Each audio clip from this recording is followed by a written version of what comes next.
The Sirius star system, located about star 8.6 light-years away from Earth, is one of the closest and brightest star systems visible in the night sky.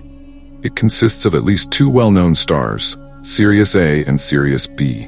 Sirius A is a bright main-sequence star, while Sirius B is a white dwarf and the closest known white dwarf to Earth.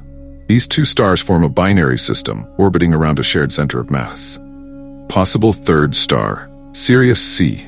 There has been speculation about a potential third star in the Sirius system, sometimes referred to as Sirius C. If it exists, this hypothetical star would be much fainter than Sirius A or B. However, its existence remains unconfirmed, as it has not been directly observed with certainty.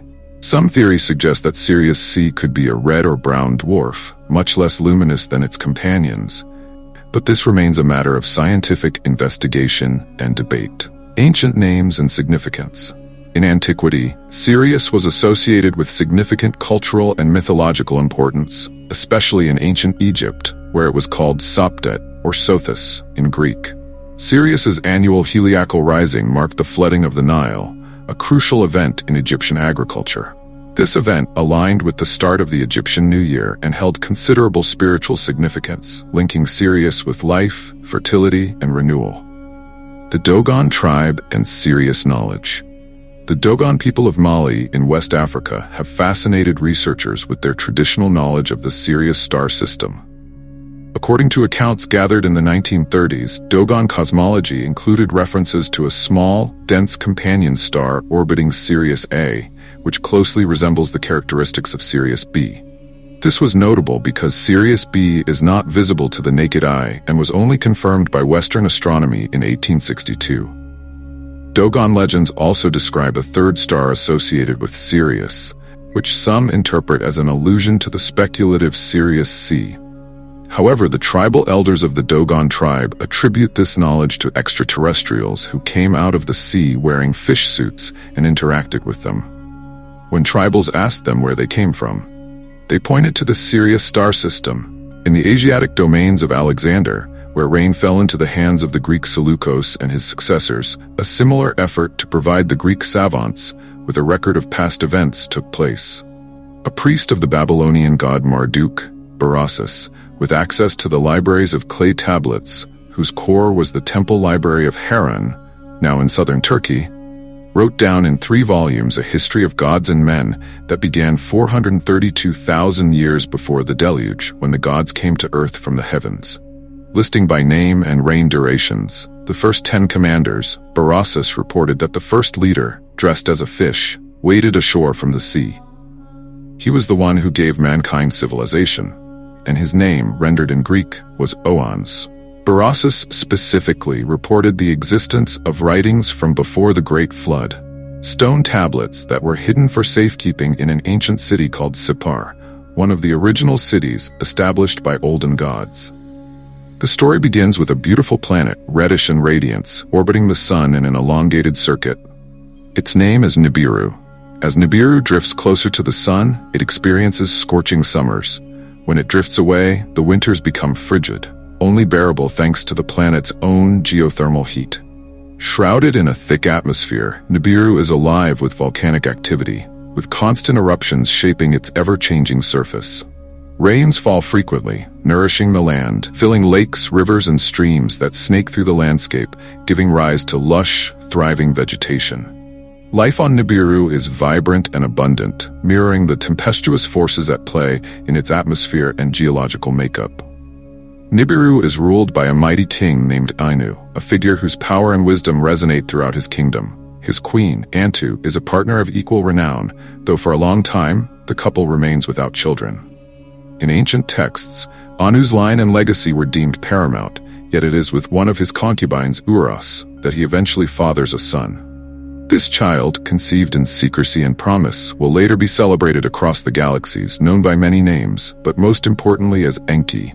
The Sumerian texts, including passages from Ismay-Digan, lines D.B. 1215, echo the importance of this child's birth. Enki, the Lord, the firstborn son of An, Nundamud, the great bull of Abzu, with the holy spouse Demgalnuna, may you, Father Enki, may you embrace her and may you please your heart with her. As the Ismay-Digan records suggest, Enki's birth marked a turning point in Nibiru's history, his presence embodying a new era for Anu's lineage. His title, the Great Bull of Abzu, not only speaks to his strength and power, but also ties him to the primeval waters of Abzu, the ancient Sumerian realm of fresh waters.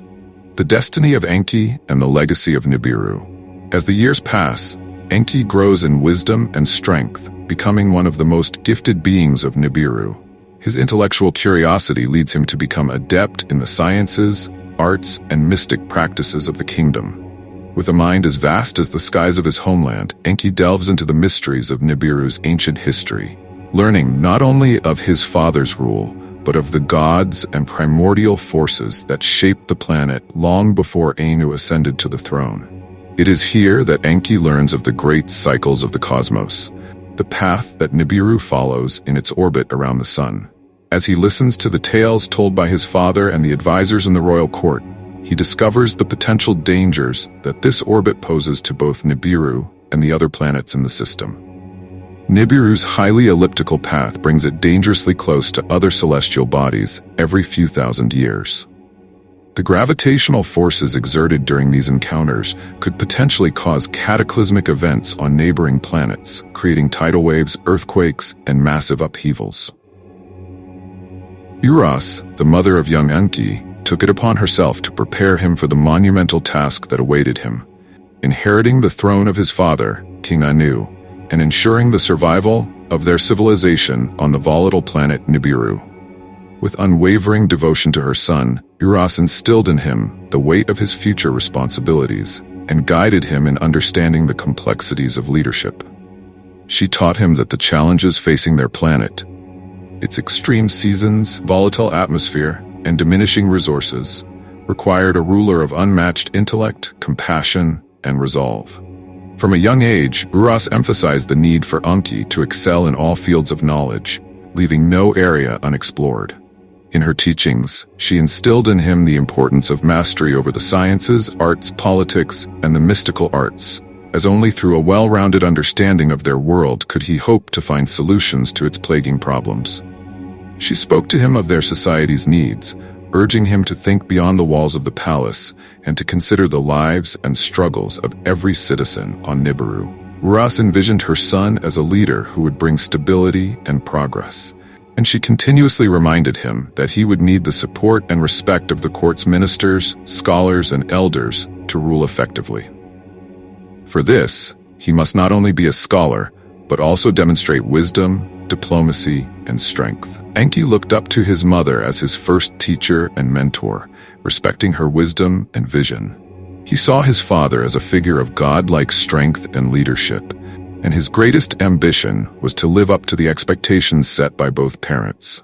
Inspired by their example, Enki dedicated himself wholly to his studies, immersing himself in knowledge. He was a constant presence among the court's elders, absorbing their teachings and wisdom, often astounding them with his quick understanding and insight. His natural intellect earned him the title Sage of Sages, as he rapidly mastered each discipline, from natural sciences and engineering to philosophy and law. Enki's devotion to his mother and her vision for his future drove him to excel. His determination grew as he learned more about Nibiru's challenges, the environmental shifts, the weakening societal structure, and the potential dangers of their planet's long, erratic orbit. Under Uras's guidance, he began to see these problems as his mission, understanding that his purpose was not merely to succeed his father, but to secure the very survival of their civilization. In every endeavor, Enki strove to prove himself to the court and the people, and his father and mother, whose aspirations he held close to his heart. Uras's teachings became the foundation of his lifelong quest to save his planet and lead Nibiru into a prosperous future. As he grew, so did his resolve, and he was prepared to fulfill the destiny his mother had foreseen.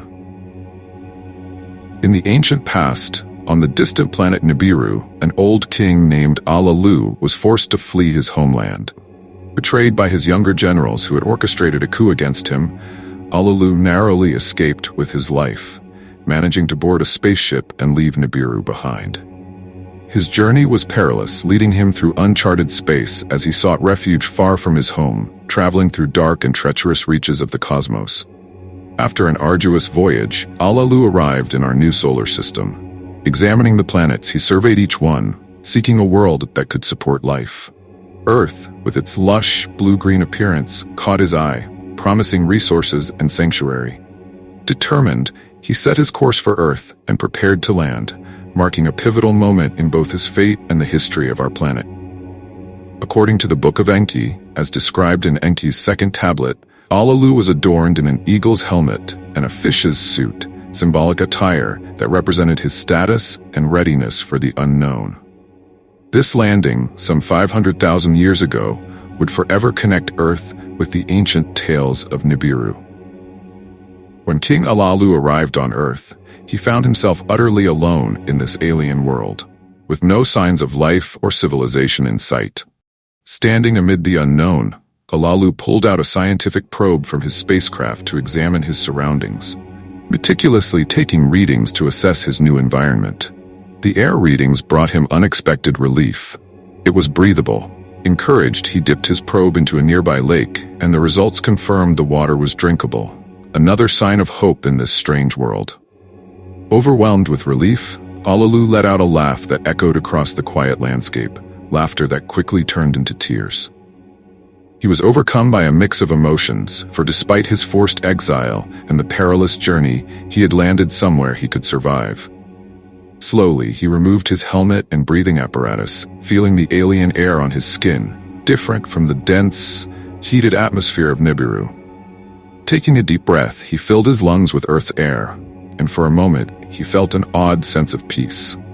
Over the next few days, Alalu explored Earth's terrain, marveling at the landscapes, vast waters, and strange vegetation. As he continued to survey, his probe picked up an unexpected and astonishing reading. There was gold dissolved in the water, and in significant amounts.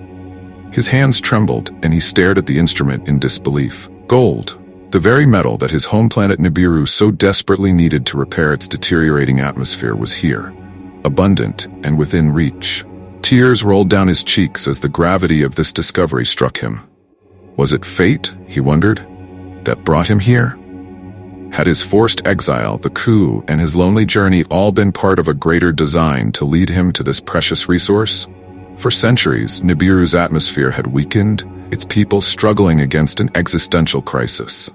Gold was vital to Nibiru, as it could be dispersed into their atmosphere to shield it from the ravages of cosmic radiation and to stabilize the planet's climate. Yet gold was so scarce on Nibiru that their scientists and leaders had all but given up hope. Here, however, on this alien planet, fate seemed to have gifted him with what his people needed most. Alalu's mind raced. He reflected on his journey from power to exile, wondering if he had been destined to come to Earth all along.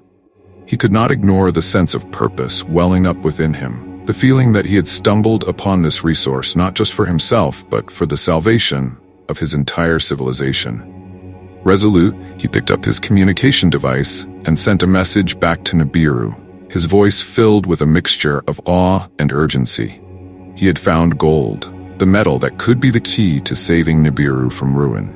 Alalu's heart beat with renewed hope, believing that his discovery on Earth might indeed be the start of a new future for Nibiru, and perhaps redemption for him as well. When the message from King Alalu reached Nibiru, chaos erupted across the kingdom.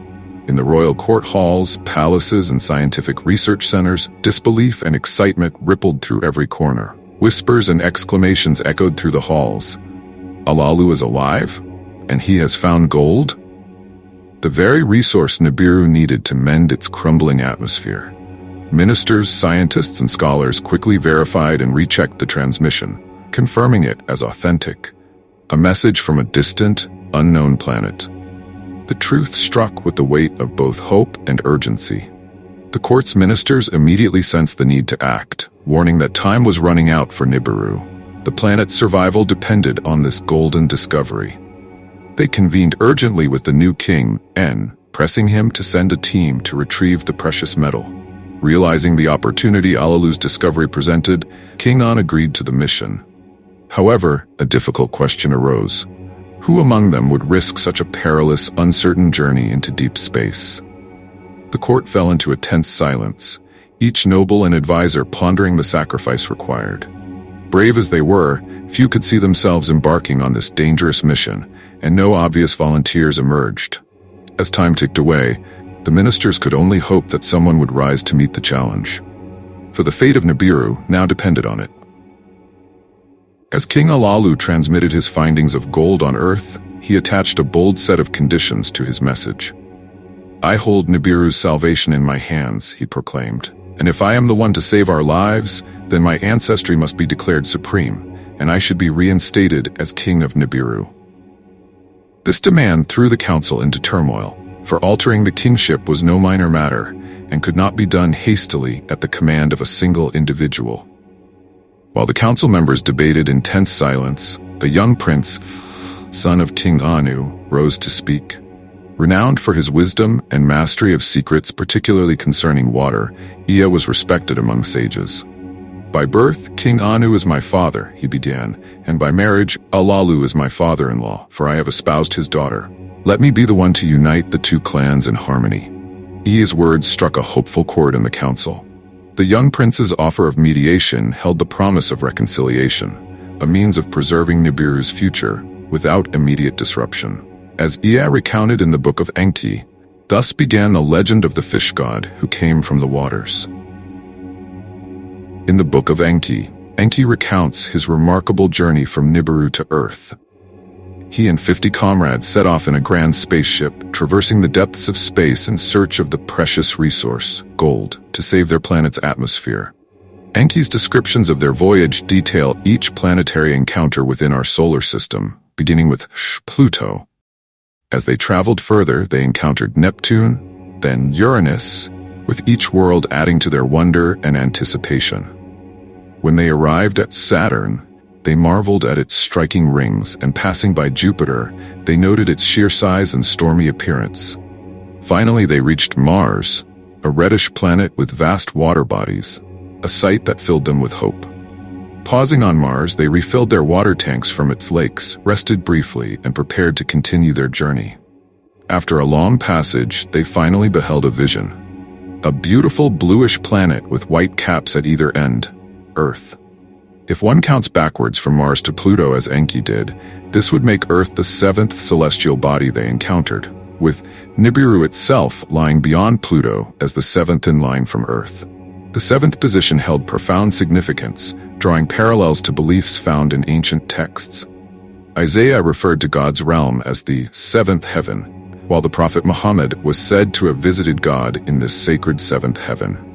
For the Anunnaki of Nibiru, Earth and its inhabitants viewed their world, the 7th from Earth, as heaven. This heavenly home, or key, as they called it, represented both their origins and their ultimate sanctuary, providing a striking connection between humanity's ancient beliefs and the journey of the Anunnaki across the stars.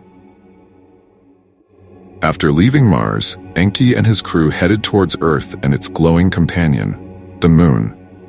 Understanding the risk of entering Earth's thick atmosphere at high speed, Enki instructed his spacecraft commander to circle the Moon first to slow down. This maneuver helped the ship avoid the dangers of overheating upon entering Earth's atmosphere. Following the beacon signal transmitted by Enlil, they navigated into Earth's orbit and gradually descended towards the marshlands near the sea, where Enlil had landed. The ship's captain, Anzu, ordered everyone to don their fish suits, preparing to splash down in the water. As the crew disembarked, wading through the marshy terrain, Enki spotted Enlil waiting. The two embraced warmly, their reunion marking a critical moment for both their missions and their planet. As they settled on land, a breathtaking and bewildering sight appeared before them. The sky above shifted from bright red to a soft gray as a glowing star slipped below the horizon. The crew members gasped, unsure what this meant, having never witnessed such a phenomenon on their home planet. Sensing their confusion, Enlil chuckled and reassured them, "Do not fear, my comrades. This is simply the setting of the sun, the beginning of nighttime on Earth. You will be surprised to learn how short the days and nights are on this planet." The Anunnaki marveled, astonished by Earth's rapid day-night cycle, a stark contrast to the long cycles of their distant home, Nibiru. Enki and his 50 crew members first landed on Earth around 450,000 years ago. At the time, Enki was young, newly married to his spouse Damkina, with whom he was expecting his first child. If one were to estimate by human standards, Enki might have been in his 20s, but the exact aging process of the Anunnaki remains unknown. Their lifespan and how they calculate years remain a mystery, with conflicting details in their records. Different tablets offer varying accounts of time intervals, suggesting that the Anunnaki may have been intentionally elusive on this topic. Upon landing, Enki and his crew quickly began the challenging work of gold extraction. For 50,000 years, they toiled day and night, gathering only a few hundred baskets of gold, an amount they sent back to Nibiru with hope. However, Nibiru scientists determined that this small amount of gold was far too little to stabilize their atmosphere. They concluded that an industrial-level operation was needed to make a meaningful impact. This meant that larger machinery, heavier equipment, and additional manpower were essential.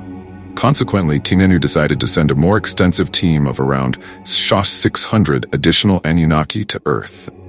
To lead this new contingent, Anu appointed his second son, Enlil, giving him command of the Earth mission. This decision would set the stage for complex interactions between Enki and Enlil on Earth, with significant consequences for both their species and the early development of human civilization. After the arrival of the 600 additional Anunnaki astronauts, whom they called heroes, on Earth, a large-scale effort to mine gold began. These new arrivals were tasked with extracting gold from Earth's depths, where it was far more plentiful than in the oceans. Under Enlil's command, the heroes worked tirelessly, but the intense back-breaking labor quickly took a toll. Accustomed to more privileged roles on Nibiru as royalty, scientists, astronomers, physicians, and soldiers, the Anunnaki had never endured such grueling work before. Frustration grew as these heroes, unprepared for laborious mining, found themselves exhausted and embittered. This discontent transformed into resentment, then anger. Their complaints, repeatedly ignored by Enlil, steadily built until a sense of rebellion simmered just below the surface. Tensions finally erupted into open mutiny as the heroes rose in defiance, threatening to kill Enlil, whom they called Yahweh. Enlil himself was eager to confront them, ready to suppress the uprising with force. But before the situation spiraled further, other leaders intervened to de-escalate, and Enlil was placed under house arrest to avoid further conflict. A message was quickly sent to Nibiru, appealing to King Anu to mediate. The heroes demanded a resolution and intervention from the highest authority on their home planet. This mutiny marked a critical moment for the Anunnaki on Earth, highlighting the difficulties of adapting to an alien environment, the tensions between leaders, and the pressing need for relief from the grueling mining operations. Anu's intervention would determine the future of the gold extraction mission, setting a precedent for the Anunnaki's operations on Earth and their relationships with one another. In an emergency council meeting of the Anunnaki elders, tensions were high. Enlil had called upon his son, Ninurta, and his sister, Ninmah, while Enki arrived with his son, Enki Shiva. They urgently discussed how the situation among the Anunnaki miners had deteriorated to a breaking point, plagued by the intense demands of manual labor.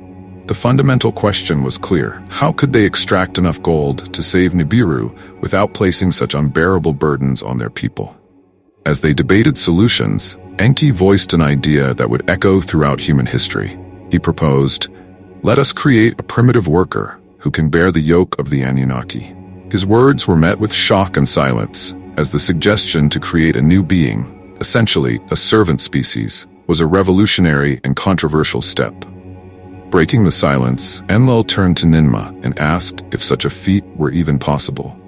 Ninmah explained that all beings are born from the seed of their ancestors, and that, while they had tried similar experiments before, they had not succeeded. Enki, however, replied with a knowing smile, revealing that his team had already begun experimenting in the Abzu, a southern region rich in resources.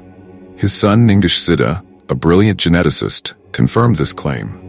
Silence once again fell over the room until Enlil, whom humanity would later identify with the name Yahweh, objected passionately. He argued that creation was a divine act belonging solely to the universal creator, the Father of all. Enki countered, saying that they would not be creating a new species from nothing. Instead, they would put their essence into an existing creature, enhancing it to bear the tasks required of it. Enki believed that this intervention could ultimately lead this new being to evolve, perhaps even into a civilization. Despite his misgivings, Enlil felt the weight of responsibility, fearing the ethical implications and potential risks of creating a new species. Enki, however, who would later be mythologized as Shiva, saw in this new being the potential for a more profound relationship with the Anunnaki. He envisioned humanity as an intelligent species that could, over time, flourish and serve as allies or vassals to the Anunnaki on Earth. This moment is memorialized in ancient texts, such as the Enuma Elish 6, in lines 29 to 38, where it's written, "It was Kingu who created the battle, who made Tiamat to revolt, who caused the battle to come. They tied him up and held in front of Ea. The punishment they imposed on him, they cut through his veins. From his blood he created humanity. The corvée of the gods he imposed on it. From his blood he created humanity. The labor of the gods he imposed on it, liberating the gods." In this line, the Anunnaki placed the corvée upon humanity, establishing humans as beings created to bear the labor originally meant for the gods, binding them to an existence of service and reverence. The earliest known inscriptions of Enki, the Sumerian god of wisdom, water, and creation, date back to the Lagasite state around 2500 BC. These early records largely originate from Lagos, with notable contributions from other ancient cities like Umma and Uruk. Inscriptions mentioning Enki appear prominently during the reign of various kings, such as Naram Suan of Akkad, and especially in the Temple of Gudea, where a wealth of information about Enki's worship and myths is preserved. Royal hymns from King Sulgi's period also reference Enki, as do later texts from King Ismay Dagagan, under whose reign many records were inscribed celebrating Enki's influence and deeds. Further inscriptions mentioning Enki appear during the reigns of King Rem Suen, Suen Kashid of Uruk, Iadon Lim of Mari, and others, including scribes like Itigestar and Takil Ilisu of Malgium. However, with the dynasty of Hammurapi, the Sumerian language became less accessible and eventually ceased to be widely understood or spoken, marking the end of an era for Sumerian texts and the cultural prominence of Enki. These inscriptions offer invaluable insights into Enki's enduring legacy in Sumerian mythology and society across millennia. Enki, the Sumerian god of wisdom, water, and creation, is known by many names throughout ancient texts, each reflecting different aspects of his character and influence. In his autobiographical work, the Book of Enki, he is called Ea by his father, King An, meaning he whose home is water.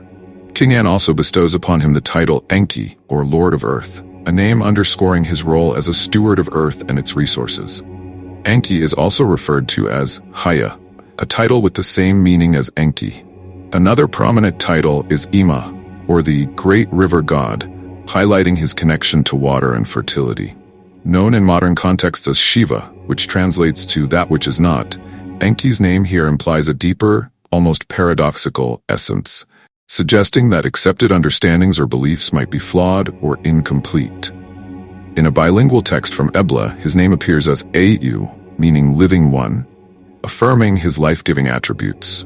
Additionally, in the Ismay Dagan hymn, Enki is honored as En-Numen-I, or Lord of Bringing Forth the Seed, celebrating his role in the creation and the continuity of life. Among all these names, he is also most famously called Nudamud, in which Dim means to create and Mud means to engender or blood, one who gives form, one who creates from blood and clay. These names together illustrate Enki's multifaceted nature, from life-bringer to cosmic guide. In the medical labs within the Abzu, Enki gathered with the Anunnaki elders to unveil his discovery. He presented 2 chimpanzees, a male and female, held in a cage.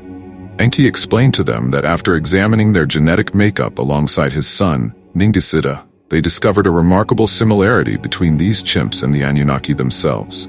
The chimpanzee DNA structure, Enki revealed, was coiled and intertwined in a double helix, much like their own. He proposed that by inserting a small portion of Anunnaki DNA into this primate species, they could bridge the gap between the animal and the Anunnaki, thus creating a primitive worker who could take on laborious tasks without exhausting the Anunnaki themselves. However, Enlil, also known as Yahweh in later traditions, was profoundly disturbed by the proposal. His words conveyed the weight of responsibility he felt as an elder and his deep respect for the natural order. Enlil voiced his concerns, stating, "On our own planet Nibiru, slavery was abolished long ago. Tools are for slaves, not for other beings." To Enlil, creating a new life form meant fundamentally altering Earth's ecosystem, violating the principles of interplanetary respect that the Anunnaki were meant to uphold. He reminded Enki and the others that they had come to Earth for a singular purpose: to extract gold and save their home, not to introduce an entirely new species. His stance was unwavering. "Creation is in the hands of the Father of all beginnings," he asserted. Enlil's hesitation reflected his recognition of the ethical dilemma. By creating a new species, they risked profound, perhaps irreversible, consequences for both Earth and the Anunnaki themselves. The proposal sparked a debate among the elders, but Enlil stood firm, arguing that such a decision was beyond his authority. Any action that impacted Earth's ecosystem so drastically needed approval from King Anu and the Anunnaki Council on Nibiru. Following Enlil's counsel, the Anunnaki elders agreed to pause their plans and send the matter to Nibiru for a decision. Back on Nibiru, King Anu and the Council of Elders met to deliberate the future. They understood the desperation of their mission. Nibiru's atmosphere was rapidly deteriorating, and gold was the only solution to their crisis.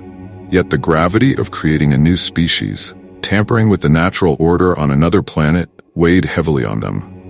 After a lengthy discussion, King Anu and the council agreed that the survival of Nibiru and their civilization took precedence over all other considerations. They knew that, while it was a drastic measure, creating a worker species was the only viable solution to meet the urgent demands of gold extraction.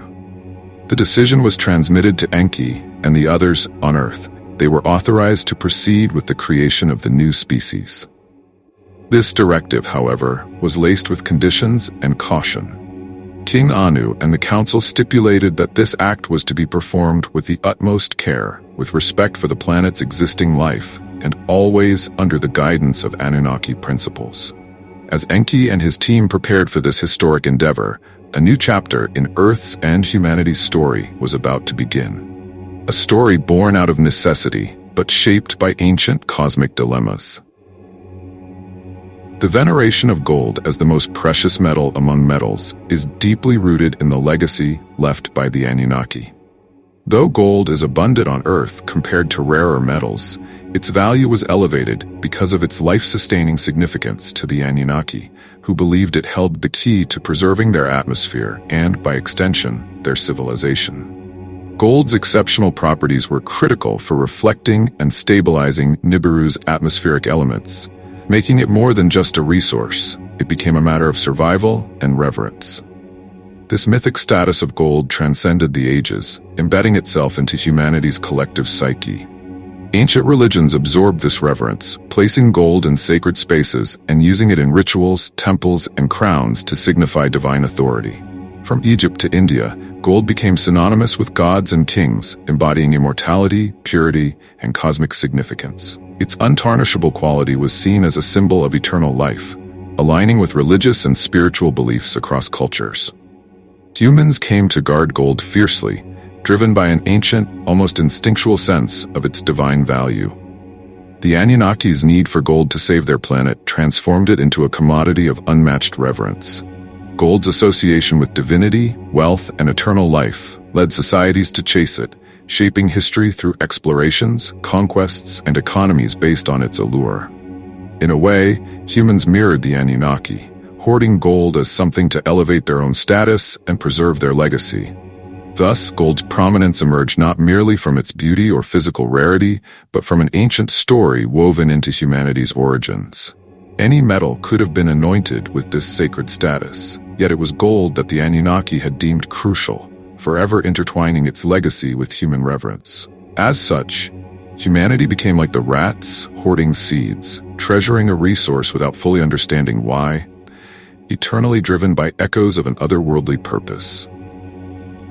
After receiving King Anu's approval, Enki and his team of scientists, including his sister Ninma and son Ningizida, were overjoyed at the green light to proceed with creating a primitive worker from the genetic material of chimpanzees and Anunnaki. They started with careful studies and multiple experimental approaches.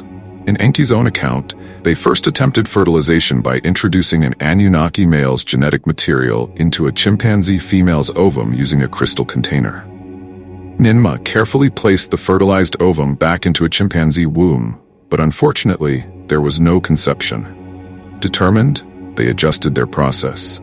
This time they merged the DNA strands of the Anunnaki and chimpanzee in gradual steps, carefully preserving the essential characteristics of each species. With hope, they implanted the modified ovum back into a chimpanzee female, and conception was achieved.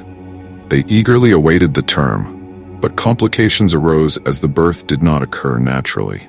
Desperate to salvage the experiment, they performed a cesarean section and delivered a creature that was part chimp, part Anunnaki. Despite their initial joy, it was clear that the prototype was imperfect. It bore too much resemblance to the chimpanzee, with limited human features. Refusing to give up, the team iterated again, each time seeing minor improvements. Yet the beings were either malformed, blind, or deaf. Frustration mounted, and Ninma finally expressed her doubts, convinced that the task might be impossible.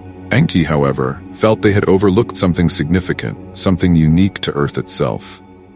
He suggested that perhaps using Earth's clay, an element native to the planet, could be the missing ingredient to facilitate the genetic merging. With renewed hope, they mixed the clay of Earth with Anunnaki blood and the ovum of a chimpanzee, then carefully placed the fertilized egg in the womb of a female chimpanzee. This time, conception occurred, and they watched anxiously as the pregnancy reached full term. Finally, a successful birth took place. Ninma held the newborn, marveling at the perfect balance of both species. The being had the physical traits of the Anunnaki, yet maintained an earthly resilience and appearance. Filled with joy, the three scientists celebrated their triumph, laughing and embracing. Ninma, with tears in her eyes, named the child Adam, meaning one of the earth. Their creation, crafted from Earth's clay and Anunnaki essence, was the first worker human, designed to serve their needs on Earth. Thus began the story of humanity, an intersection of Anunnaki ambition and Earth's organic life.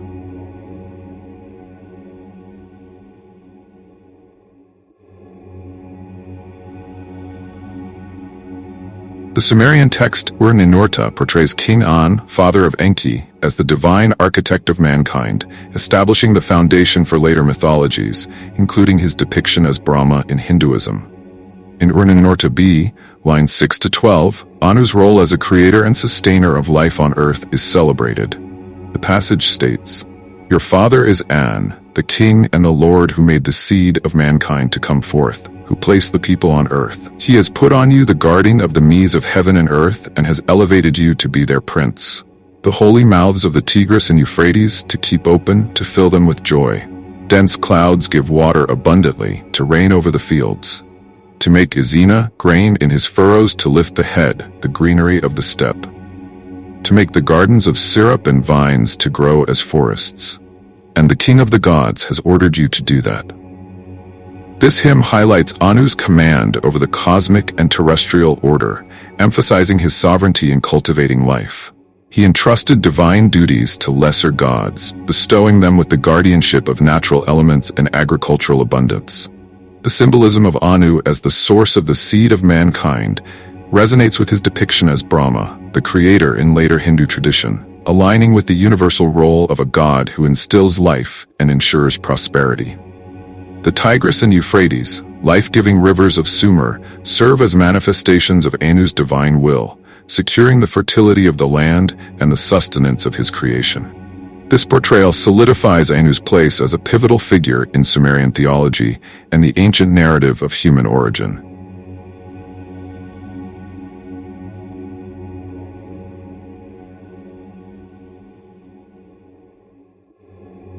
The study, The Double Creation of Mankind in Enki and Ninma, Atrahasis 1:351 and Genesis 1-2, explores the recurring theme of dual anthropogony in ancient mythology. These phases refer to a broad initial creation, followed by a more detailed narrative of how humanity is designed and how it will propagate itself. This pattern is observed across various accounts, emphasizing both general creation and the specifics of human reproduction. In Enki and Ninma, the gods use two primary methods: crafting mankind from clay and divine essence, and a copulation motif that symbolizes a deeper connection to their creators. These two stories complement each other, suggesting that early authors intended a harmonious blend between mythological creation accounts. However, understanding these phases is complex due to the obscure history of how these myths were composed and passed down. The texts showcase a structural interplay between divine acts and biological processes, yet the precise motivations behind the narratives and their historical development remain unclear. This ambiguity highlights the challenges in fully grasping the depth of mythological traditions and the intricate manner in which early civilizations conceptualized the origins of humanity and their relationship with divine forces. The Sumerian myth Enki and Ninma is a key anthropogenic tale that narrates the creation of humankind, integral to ancient Near Eastern mythology. This myth illustrates the efforts of the god Enki, a chief deity of wisdom and creation, in fashioning the first humans to perform arduous tasks and sustain the god's way of life. Initially, the gods themselves were responsible for labor-intensive work such as digging canals and cultivating the land to support the great deities.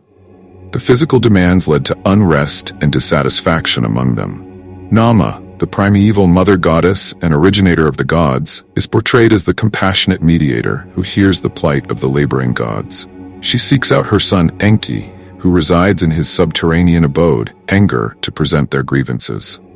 Awakened by Nama's appeal, Enki acknowledges the suffering and devises a solution: the creation of a new being that would assume the burdens of labor. Enki collaborates with Ninma, a powerful goddess associated with birth, and forms a team of 7 birth goddesses. These divine attendants are tasked with aiding in the process. Enki instructs Nama to mix clay from the roof of Abzu, a sacred underground reservoir, with divine blood, believed to be Enki's or possibly Nama's.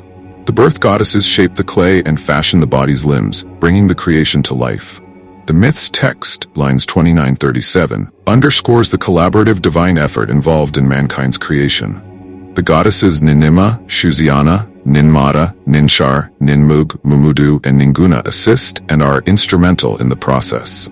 Ninma assumes the role of determining the fates and binding humans to their destined toil. In this tale, Nama, or Uras, the mother of Enki, is credited as the initiator who prompted Enki to create a race meant to serve the gods.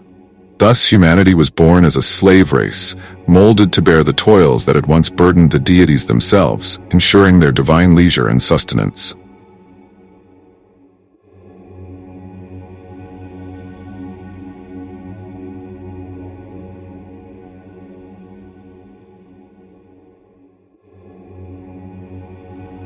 The repeated references to divine blood in the creation myths highlight the profound sacrifices and rituals undertaken by the Anunnaki in shaping humanity. In the Akkadian epic Atrahasis, a gripping narrative unfolds that reveals the deep, complex processes behind mankind's genesis. This myth underscores not only the technical skill required, but also the significant cost paid by the gods involved. In Atrahasis I, lines 198-203, Ninma, sister of Enki and a key figure in creation, acknowledges her limitations in crafting life. She emphasizes that it is Enki who possesses the crucial skill to purify and prepare all necessary elements for creation. Ninma states that while she could shape the form, Enki must provide the clay imbued with divine essence to bring forth life. The story grows more somber in lines 223-230, which describe the sacrifice of a god named Wela. Wela, who had sparked a rebellion among the Anunnaki, forced into arduous labor in the gold mines, was chosen for slaughter. His blood and flesh were mixed with clay by Nintu, binding the divine and the earthly in an act of profound creation. This blend, infused with Wela's essence, brought about the first human being. As this clay mixture was completed, the myth notes that the sound of a drum or heartbeat was heard, symbolizing the infusion of life. The Emu, Sumerian Giddim, meaning ghost or spirit, emerged from Wila's sacrificed flesh and blood, representing the vital life force that animated humanity. This act ensured that humans would carry within them a piece of the divine essence, binding God and man eternally. The tale of Wila's sacrifice thus signifies not just the technical marvel of creation, but a poignant reminder of the profound cost, how the gods, through their own blood and life force, connected themselves indelibly to the beings they created. It reflects themes of rebellion, sacrifice, and the permanent intertwining of the divine with humanity, encapsulating a sacred bond that defines the human condition as a blend of earthly and divine origins.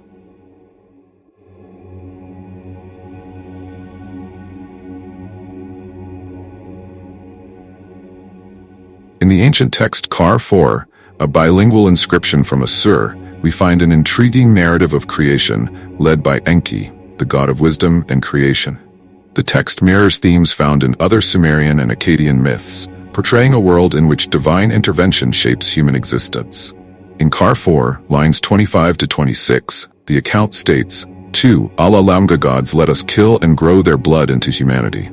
This chilling passage suggests that the creation of humankind involved a sacrificial act, where the blood of divine beings was used as the fundamental essence for forming human life. The myth begins with the separation of heaven and earth, and the birth of the mother goddesses, signifying the establishment of cosmic order. The gods, having determined the structure of civilization and built irrigation channels as well as the paths of the Tigris and Euphrates, gathered to decide what should be created next. It is Enlil, the powerful god of air and earth, who poses this pivotal question. The collective decision is made to create humanity in the city of Nippur, to tend to the fields and maintain the irrigation systems essential for sustaining the god's sustenance. To execute this plan, 2 lesser gods known as the Allah or Lamga must be sacrificed. Their divine blood is combined with other elements to form the first humans, named Ulagara and Anagara. These beings, one male and one female, are depicted as the progenitors of mankind. Lines 52 to 55 detail their responsibilities, which include caring for livestock, cultivating the land, and ensuring the prosperity of the earth for the gods' benefit. The myth encapsulates the idea that humanity's origin is steeped in divine sacrifice, with the primary purpose of serving the deities, sustaining their existence, and maintaining the fertility and prosperity of the land. This account underscores the interconnectedness of divine and mortal realms and the concept of humans as essential laborers in the divine order.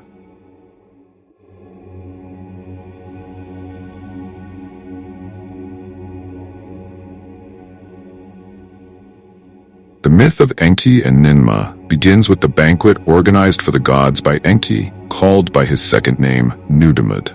After the gods have praised Enki for his achievement of creating man, there follows a drinking party, which is a familiar motive in Sumerian mythology.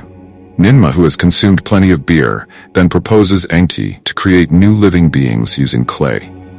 It seems that a certain contest between Enki and Ninmah is taking place, and the purpose of the contest is the creation of living humans whose destiny and function in the society should be impossible to decide and determine.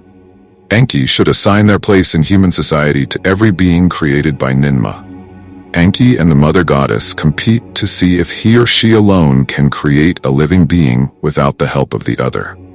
Then, it would be meant that it is impossible to create a functioning and normal living man without the skill of Enki and the birth-giving powers of the mother goddess combined. Although the exact meaning of the contest is far from clear, we see Ninmah forming a series of humans who have different defects and illnesses. Enki finds a place for all of them in the Sumerian society. For example, the blind man is destined to be a musician in the king's court. The myth might reflect the idea that handicapped people are the result of the creation act of the drunken deities. After Enki has managed to create a position in the society for every creature formed by Ninmah, he, himself, forms a new being. He creates the first female, and Enki creates the first woman and the reproductive organs of that female. In the myth Enki and Ninmah, line 83, it say, after Enki had fashioned the form of the head and an opening, lit mouth, in its womb. Going further in line 85, it says, "The phallus made semen poured into the woman's womb had made that woman give birth in her womb." All the creatures produced were defective. One such human creature was called Umul. Umul is characterized as being unable to move his legs or hands in a coordinated way and having weak or sick head, eyes, neck, ribs, lungs, and bowels. It is only after a woman has been impregnated by Enki's phallus, this is the important implication of line 85, p35, that a normal baby can be created. Enki now immortalizes this moment in history through only his interaction with nature was humanity created. In line 134, he boldly proclaims, "Let now my penis be praised and serve as a reminder to you." This is later portrayed as Lingam, or Shiva's lingam in Hindu mythology. Ninma accepts defeat and praises Lord Enki Shiva in lines 140 to 141. It says, "Ninma could not rival the great Lord Enki, Father Enki. Your praise is sweet." This is the true story of why Lord Shiva is worshipped in the form of lingam. The Skanda Purana, one of the major Puranic texts of Hindu literature, narrates an intriguing tale highlighting Lord Shiva's profound connection with creation and destruction.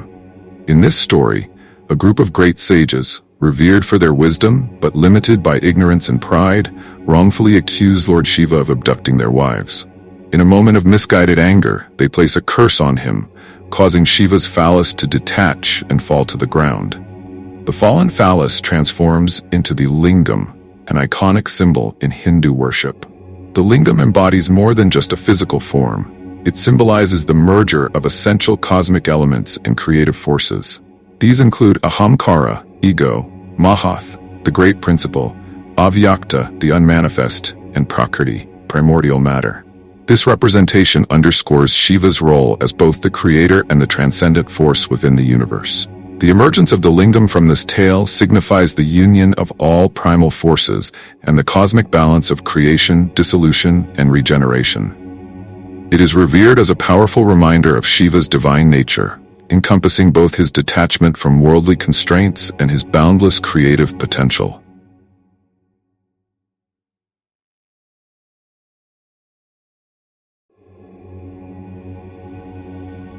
The sudden emergence of Homo sapiens sapiens, around 300,000 years ago, while Neanderthals were still roaming the Earth, is a subject of ongoing debate among scientists. These two species, although sharing a common ancestor, were distinct. Homo sapiens were more slender, had smaller brows, and displayed more advanced cognitive capabilities compared to the robust, heavy-browed Neanderthals. Theories suggest that Homo sapiens developed complex language, social structures, and superior tool-making skills, which may have given them a competitive advantage over Neanderthals. Their adaptability allowed them to exploit a wider range of environments and resources. This adaptability and potential conflicts or resource competition could have pressured Neanderthals. The exact cause of Neanderthal extinction around 40,000 years ago remains unclear. Some hypotheses include climate change reducing habitable zones, reduced genetic diversity making them vulnerable to disease, and competition with modern humans. There's also evidence of interbreeding, as modern non-African humans carry Neanderthal DNA, indicating interactions that may have diluted their population. While Homo sapiens thrived and spread globally, Neanderthals gradually disappeared, leaving scientists to piece together the complex mix of environmental, biological, and social factors that led to their extinction and our ancestors' survival. The Book of Enki records this incident and explains how this event had come about: the creation of the first intelligent man capable of speech, reason, and farming, and the true beginning of civilization on Earth, according to Enki's own words. In the seventh tablet of the Book of Enki, it is described that Enki continued his experiments on human creation in the Abzu, the ancient, fertile African land rich in resources. While observing the outcome of these early human hybrids, Enki noticed something concerning.